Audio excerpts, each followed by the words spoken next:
ശാന്തസമുദ്രത്തിൽ ഒറ്റപ്പെട്ട് കിടക്കുന്ന ഒരു രാജ്യമാണ് ടോങ്ക. ന്യൂസിലാൻഡിൽ നിന്ന് 1800 കിലോമീറ്റർ ദൂരമുണ്ട്. ഫിജിയുടെ അടുത്താണ്.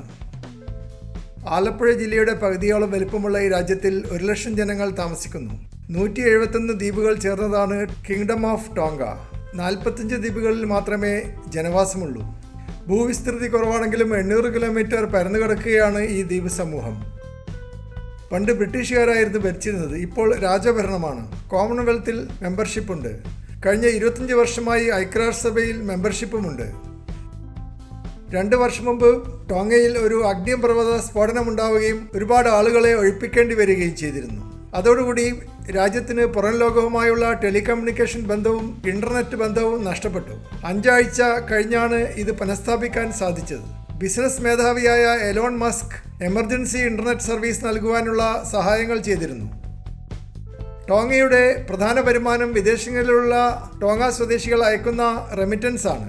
ഓസ്ട്രേലിയയിലും ന്യൂസിലാൻഡിലും അമേരിക്കയിലും ധാരാളം ടോങ്ങക്കാർ ജോലി ചെയ്യുന്നു. രാജ്യത്തിന്റെ സമ്പത്തിന്റെ ഭൂരിഭാഗവും രാജകുടുംബം കൊള്ളയടിച്ചുകൊണ്ടിരിക്കുകയാണ്. എങ്കിലും അറേബ്യൻ രാജാക്കന്മാരെ പോലെ അടിമക്കച്ചവടത്തിൽ ഇവർ ഏർപ്പെടുന്നില്ല. ഇന്ത്യയിലെ രാജാക്കന്മാരെ പോലെ ഗുണ്ടായിസവും ഇവർക്കില്ല. എങ്കിലും ഉയർന്ന അഴിമതി മൂലം ടോങ്കയിലെ രാജാവും കുടുംബവും രാജ്യത്തെ നശിപ്പിച്ചുകൊണ്ടിരിക്കുന്നു. സ്വകാര്യ മേഖലയ്ക്ക് കൂടുതൽ പ്രാധാന്യം കൊടുക്കുകയും കാർഷിക മേഖലയിലെ ഉൽപ്പാദനം വർദ്ധിപ്പിക്കുകയും ചെയ്താൽ രാജ്യത്തിന് പുരോഗമിക്കാൻ പറ്റും. എങ്കിലും ഇക്കാര്യത്തിൽ വലിയ മാറ്റങ്ങൾ ഉണ്ടായിട്ടില്ല. ടൂറിസം മേഖലയിൽ നല്ല സാധ്യതകളുണ്ടെങ്കിലും വേണ്ടത്ര വികസനം കൊണ്ടുവന്നിട്ടില്ല. ഒരു വർഷം 90,000 ടൂറിസ്റ്റുകളെ മാത്രമേ ഇപ്പോൾ ലഭിക്കുന്നുള്ളൂ. മനോഹരമായ ഈ ദ്വീപുകൾക്ക് അതിൽ കൂടുതൽ ടൂറിസ്റ്റുകളെ കിട്ടേണ്ടതാണ്. ക്രൂയിസ് ഷിപ്പുകൾ ഇതുവഴി വരാറുണ്ട്. അപ്പോൾ ധാരാളം ആളുകൾ ഒറ്റയടിക്ക് ദ്വീപ് സന്ദർശിക്കുകയും ഉറങ്ങിക്കിടക്കുന്ന ടൂറിസം മേഖല അല്പം വന്ന് ഉണരുകയും ചെയ്യും. മനോഹരമായ തപാൽ സ്റ്റാമ്പുകളാണ് ടോങ്ക അച്ചടിക്കുന്നത്. ലോകത്തെമ്പാടുമുള്ള സ്റ്റാമ്പ് ശേഖർക്ക് ഇവ പ്രിയപ്പെട്ടതായിട്ടുണ്ട്. ഈ രാജ്യത്തിൽ ഭൂരിഭാഗം ആളുകളും കാർഷിക വൃത്തിയിലാണ് ഏർപ്പെട്ടിരിക്കുന്നത്. ധാരാളം പ്ലാന്റേഷൻസ് ഇവിടെയുണ്ട്. നേന്ത്രപ്പഴവും കാപ്പിയും വാനിലയും ഉരുളക്കിഴങ്ങും കൃഷി ചെയ്യുന്നുണ്ട്. തെങ്ങിൻ തോട്ടങ്ങളും ഇവിടെയുണ്ട്. ധാരാളം കുതിരകളെ വളർത്തുകയും പരിശീലിപ്പിക്കുകയും ചെയ്യുന്ന ഒരു സ്ഥലമാണ് ടോങ്ക. കാർഷിക മേഖലയിൽ വേണ്ടത്ര ഉണർവില്ലാത്തതിന് കാരണം പരമ്പരാഗതമായ നാടുവാഴിത്ത വ്യവസ്ഥിതിയാണ്. കൃഷിഭൂമിയുടെ മേലെ കർഷകർക്ക് ഉടമസ്ഥാവകാശമില്ലാത്തതുകൊണ്ട് അവർക്ക് കഠിനാധ്വാനം ചെയ്യുവാൻ ഒരു പ്രോത്സാഹനമില്ല. ടോങ്കയിൽ എല്ലാവരും ഇംഗ്ലീഷ് ഭാഷ സംസാരിക്കുന്നു. 90% ജനങ്ങളും ക്രിസ്ത്യാനികളാണ്. ഞായറാഴ്ചകളിൽ എല്ലാ കടകളും അടക്കുന്നു. ശനിയാഴ്ച വൈകിട്ട് അല്ലെങ്കിൽ ഞായറാഴ്ച ഈ രാജ്യത്തിൽ എത്തിച്ചേരുന്ന വിദേശ ടൂറിസ്റ്റുകൾക്ക് ടാക്സിയോ ഭക്ഷണമോ ലോഡ്ജോ ലഭിക്കുകയില്ല. അത്രയ്ക്ക് കർക്കശമാണ് ഇവിടുത്തെ ക്രിസ്തുമത വിശ്വാസം. ചെറിയൊരെണ്ണം മുസ്ലിങ്ങളും ഇവിടെ താമസിക്കുന്നുണ്ട്. കൂടുതലും സുന്നി വിഭാഗത്തിൽപ്പെട്ടവരാണ്. തലസ്ഥാന നഗരിയിൽ പ്രശസ്തമായ അൽ ഖദീജ മോസ്ക് സ്ഥാപിച്ചിട്ടുണ്ട്. ഈ രാജ്യത്തിലുള്ള സ്കൂളുകൾ കൂടുതലും ക്രിസ്ത്യൻ മിഷണറി സംഘടനകൾ നടത്തുന്നതാണ്. ഹൈസ്കൂൾ പഠനം കഴിഞ്ഞാൽ നഴ്സിംഗ് മേഖലയിലും കാർഷിക മേഖലയിലും പരിശീലനം ലഭിക്കുന്നുണ്ട്. കൂടുതൽ വിദ്യാഭ്യാസം ആഗ്രഹമുള്ളവർ വിദേശ രാജ്യങ്ങളിൽ പോകേണ്ടി വരുന്നു.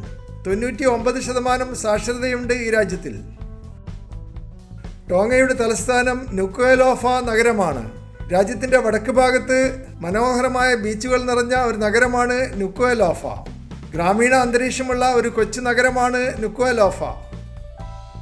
രാജാവിൻ്റെ കൊട്ടാരം ടൂറിസ്റ്റുകളെ ആകർഷിക്കുന്നു. ഗേറ്റിൻ്റെ പുറത്തു നിന്നും ഫോട്ടോ എടുക്കുവാൻ അനുവദിക്കുന്നുണ്ട്. രാജ്യത്തിൻ്റെ സമ്പത്ത് മുഴുവൻ കൊള്ളയടിക്കുന്ന ഈ ആർത്തിപ്പണ്ടാരങ്ങളെ കാണുവാൻ അവസരം ലഭിക്കുക അപൂർവമാണ്. അതുപോലെ തലാമാഹു മാർക്കറ്റ് നഗരത്തിലെ ഏറ്റവും വലിയ വാണിജ്യ കേന്ദ്രമാണ്. ഫ്രൂട്ട്സും വെജിറ്റബിൾസും ഗ്രൗണ്ട് ഫ്ലോറിലും കരകൗശല വസ്തുക്കളും വസ്ത്രങ്ങളും പാദരക്ഷകളും 1ാം നിലയിലും ലഭിക്കുന്നു. നുക്വലോഫ നഗരത്തിലെ ഫ്രണ്ട്സ് കഫേ കാപ്പിയും മികച്ച ബ്രേക്ക്ഫാസ്റ്റും നൽകുന്നു. വാനില ഫ്രഞ്ച് ടോസ്റ്റ് ഇവിടെ നല്ലപോലെ ചെയ്യുന്നുണ്ട്. അതുപോലെ പാങ്കായ്മോട്ടു ഐലൻഡിൽ മനോഹരമായ ഒരു റെസ്റ്റോറൻറ്റും ലോഡ്ജുമുണ്ട്. ദിവസം 5000 രൂപ നിരക്കിലാണ് മുറികൾ വാടകയ്ക്ക് കൊടുക്കുന്നത്. 1000 രൂപ കൊടുത്താൽ കൂടാരം കെട്ടി താമസിക്കുവാൻ അനുവാദം ലഭിക്കും. കൂടാരത്തിൻ്റെ വാടകയായി 500 രൂപ വേറെയും കൊടുക്കണം.